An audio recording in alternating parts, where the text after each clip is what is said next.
Judging by her clock and how the last bunch of moves have gone, Dude, could it be Black who's in trouble? This round is malicious. You know why? Because it's convinced to get me on record with as many wrong predictions as possible, to make me look like the obnoxious commentator. This is over. We expected Black to break through because White had no moves. She mistimed the knight sacrifice, and now it's White who has not just a fortress, but is threatening c takes b4. Black did sack the knight on b2. She did the right things, but in the wrong order. She needs to move. And I think that Black needs to just make the draw, rook c8, because you're right, you could lose this. And we have seen a couple moves happen. It says draw on the screen. It's the wrong game. So we will fix that. Sorry, I got distracted there.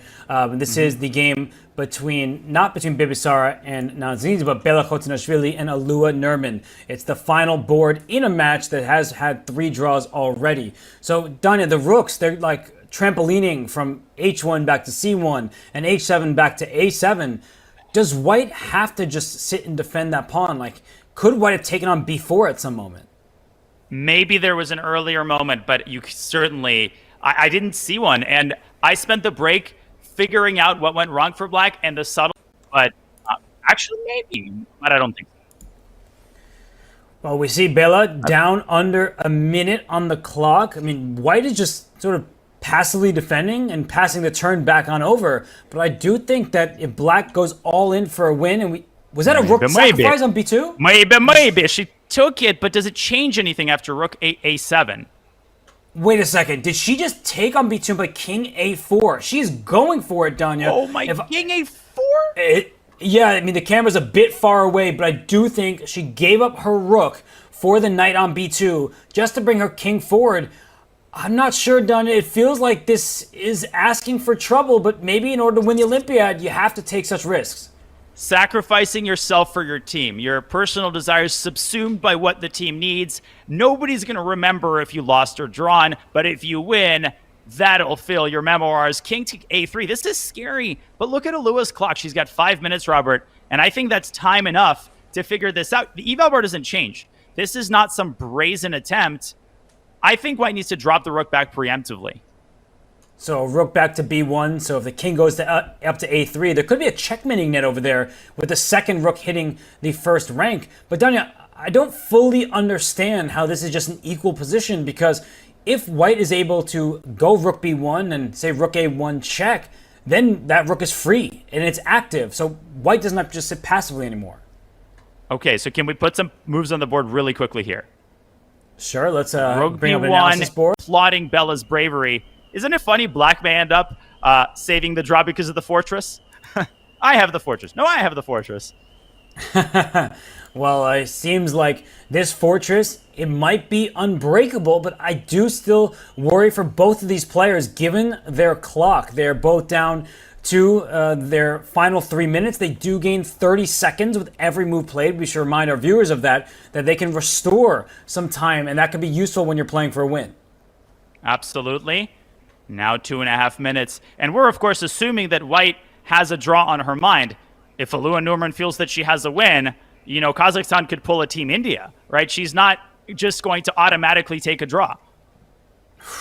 I would be so nervous in this position. And I want to give a quick update because there was a game that we assumed was a draw. It looks like Begim Tokiryanova for Team USA is winning against Yulia Osmak. So Team USA, they want this win for Georgia to make things as chaotic as possible. They'll catch up. And Begim somehow broke that fortress down and is winning her game for Team USA.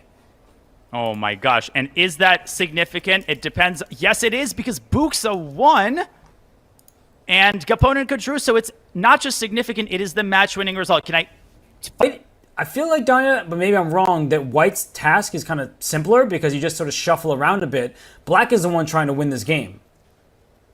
Yeah. And now Alua Nurman is down. Didn't she just have 5 minutes to Black's 30 seconds? This is why 30-second increment. It just keeps changing the situation. She's on the hot seat.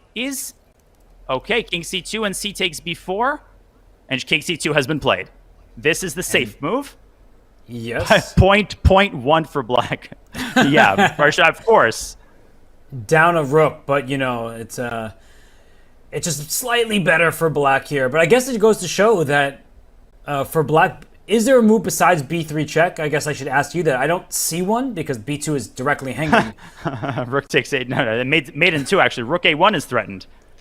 Oh my god, I didn't see that checkmate. That's actually incredible. That threat is rook takes b2. Yeah. Sometimes I'll ask my student, what is the threat? They'll tell me the obvious move. I'll ask the question again. What is the threat? It's actually rook a1. So rook a1, not just a check, it's a checkmate. So b3 check is forced. What do you think she's considering, Donna? Is it a case where she wants to follow up b3 king d2 with an immediate response? She just wants to make her team captain a little bit more nervous. Yeah, as if they couldn't get any more nervous. 1.5, 1.5, everything. The whole match riding on this game. The result of the game will also be the result of the match. So, Danya, b3 check is played. King d2, the quick response. It's now about who's the better blitz player. King a2, and now Alua Nurman, right? One team holding their breath, the other team holding their breath.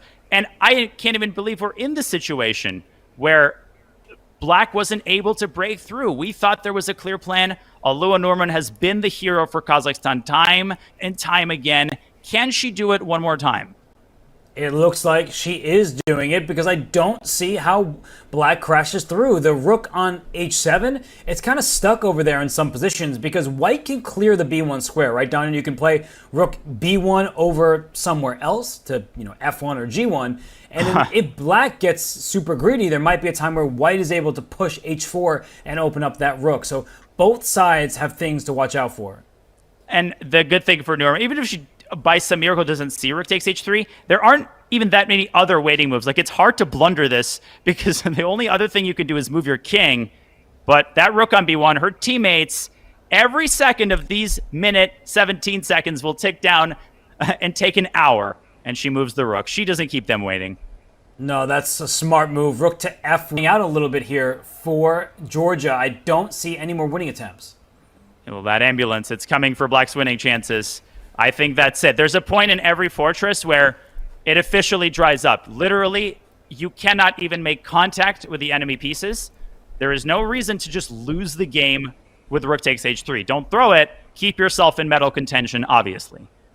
That's right, because a loss in this game and in this match takes you completely out of medal contention, but a draw means you're right there with some of the other teams. And India is looking very intensely at this match because the Indian women, they won. And if there is a tied match here, they will be tied with Kazakhstan for first place. So a lot riding on this match.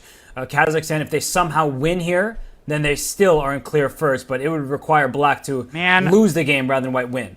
What a boring match. 4 draws. I mean, come on. Could we see some action and some intrigue? This is why you can't look at a result. You can't look at 4 results and make any conclusions.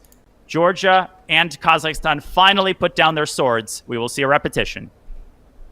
Okay, and this is just huge news for, say, Team USA and Team Poland because they won their matches. I still am wrapping my head around that Begim Tokirinova endgame against Has she won? Osmak. She has. She has officially converted.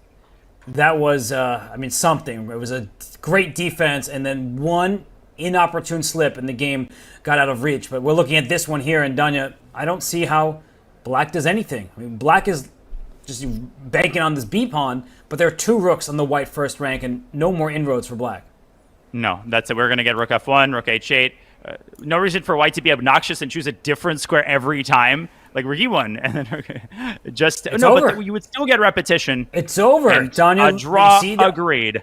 The arbiter steps in, places the kings in the center, and Kazakhstan, they survive all that they can handle. The test from Georgia was great, but guess what? Bibisara was in critical danger against Zagnidze. I wouldn't say she was winning, but she was close. She saves the game as well, so she won't be talked about as much. But it was a team effort. It was an incredible last stand by Kazakhstan on several boards to give themselves a good situation going into the final round, Robert. I just barely have a time to take a break.